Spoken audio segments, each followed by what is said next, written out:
جبکہ برصغیر پہ انگریزوں کی حکومت تھی اور جو ہندو تھے وہ میجورٹی میں تھے، تب بھی آپ ایک الگ ملک حاصل کرنے میں کامیاب ہو گئے تھے، جبکہ ان دونوں جماعتوں نے مسلمانوں کی شدید مخالفت کی تھی۔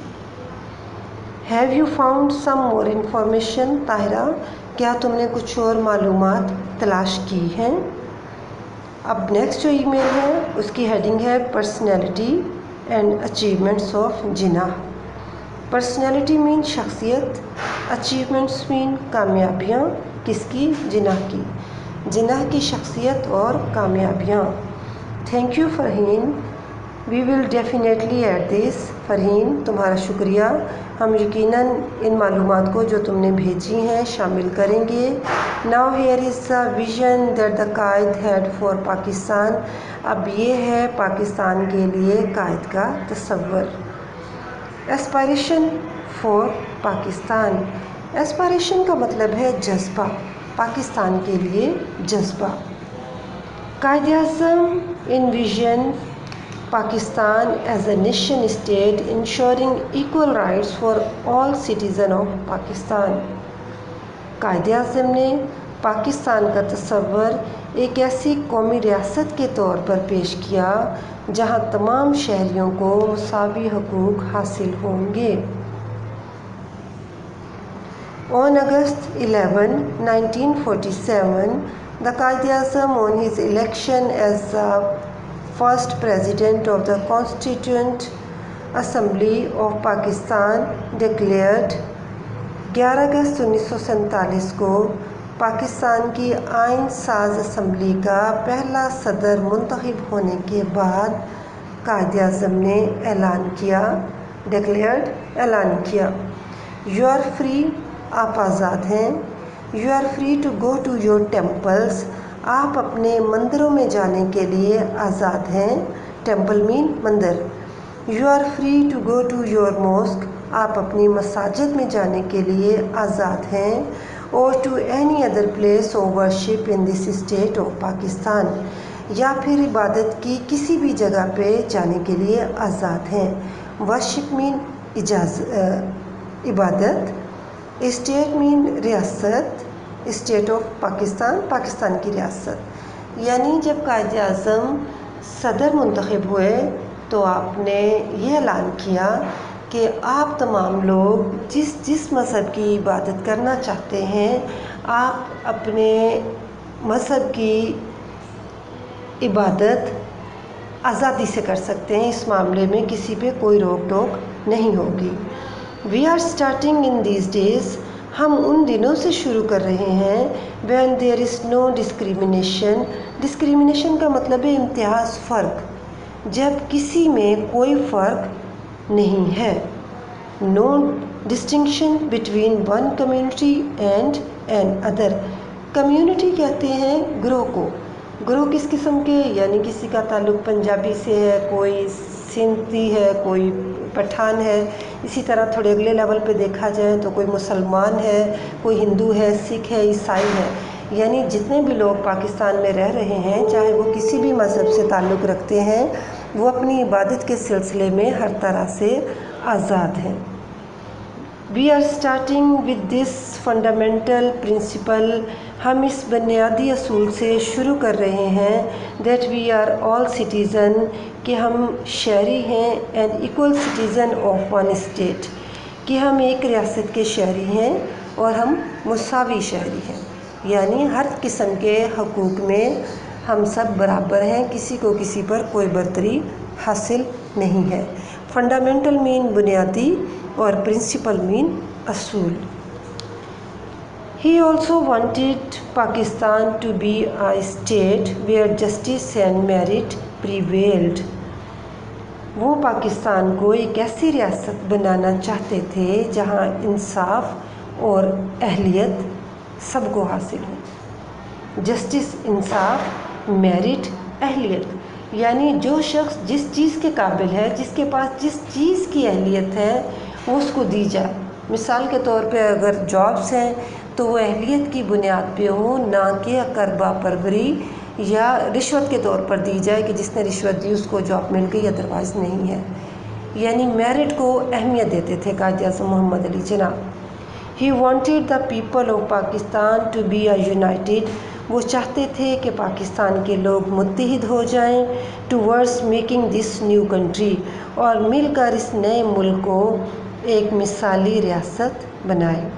He said, انہوں نے فرمایا, My guiding principle will be justice and complete impartiality, and I am sure that with your support and cooperation I can look forward to Pakistan becoming one of the greatest nations of the world.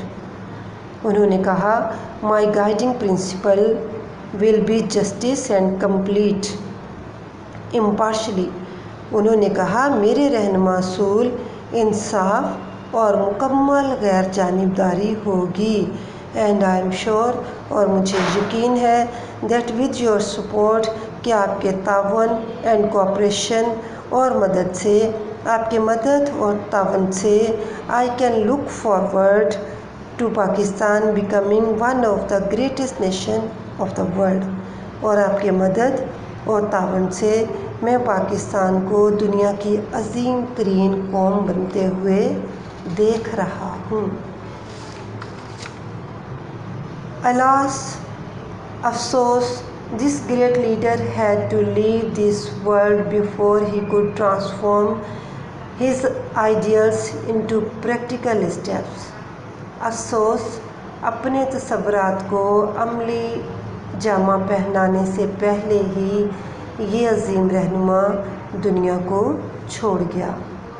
لیو مین چھوڑ دینا, transform کہتے ہیں کہ عملی شکل میں دیکھنے سے پہلے, یعنی قائد اعظم کے جو خیالات تھے پاکستان کے بارے میں, جس طرح وہ پاکستان کو بنانا چاہتے تھے, وہ اس کو عملی شکل میں دیکھنے سے پہلے ہی اس دنیا سے رخصت ہو گئے.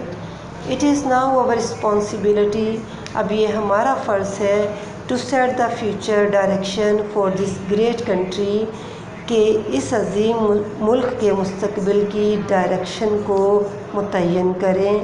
by implementing the قائد's vision of Pakistan.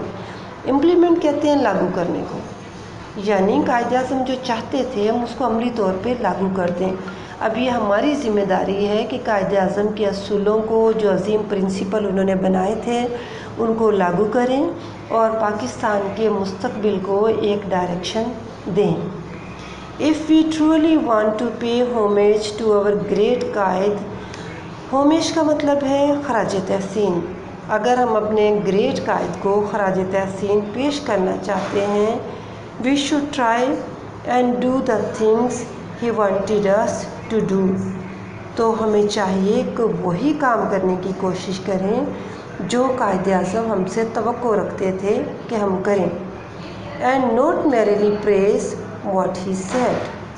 اور جو کچھ انہوں نے کہا صرف اس کی تعریف نہ کریں کہ وہ ایسا چاہتے تھے, بلکہ اس کو عملی طور پر کر کے دکھائیں.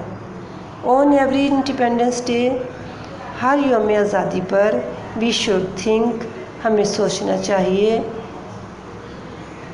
what we need to do to take Pakistan forward on the way to peace and prosperity. Prosperity کہتے ہیں خوشحالی کو, پیس کہتے ہیں امن کو.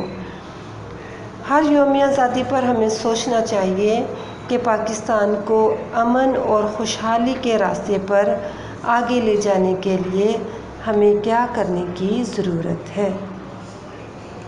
Tahira, I think we now have enough information about Quaid Azam.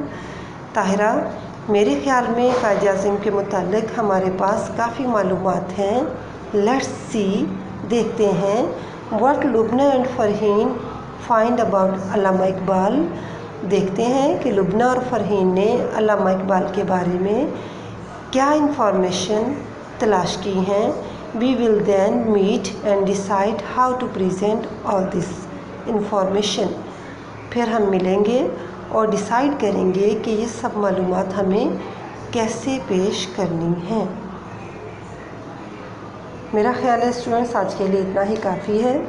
Quaid Azam کے بارے میں جتنی بھی انفارمیشن تھی ہم نے پڑھ لی اور کلیکٹ کر لی اور اچھی طرح سے اس کو سمجھ بھی لیا.